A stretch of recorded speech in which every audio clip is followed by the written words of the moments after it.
In today's video, I'm going to teach you how to leave a workspace in Slack. Quit a Slack workspace 5 minutes. If you've outgrown a Slack space or you simply don't need access anymore, the cleanest way to leave is by deactivating your account for that specific workspace. This doesn't delete your messages or files, and it doesn't affect any other workspaces you're part of.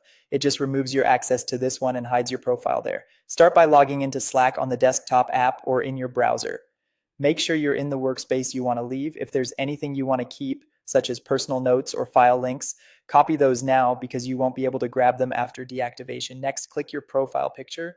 You'll usually find it in the top corner of Slack. From the menu that opens, choose Profile to bring up your profile panel. In that panel, look for the three dots, sometimes labeled More.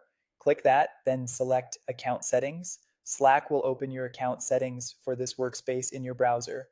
On the account settings page, scroll all the way down until you see the red deactivate your account option.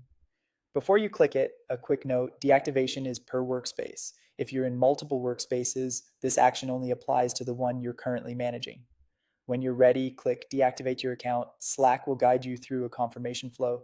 Read the notes so you understand what changes. Your profile will be deactivated in this workspace and you'll be signed out. Check the acknowledgement box, then enter your password to confirm. If your organization uses single sign-on, you may be asked to authenticate through that provider. Once confirmed, Slack will finalize the deactivation and remove your access to the workspace. If you're a workspace owner, there's an important exception.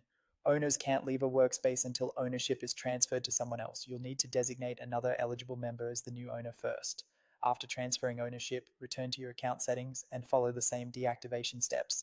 That's it. You've now left the Slack workspace. If you ever need to come back, an admin can invite you again, and you can reactivate as permitted by your organization's settings. Thanks for watching, and I hope this helped you tidy up your Slack workspaces with confidence.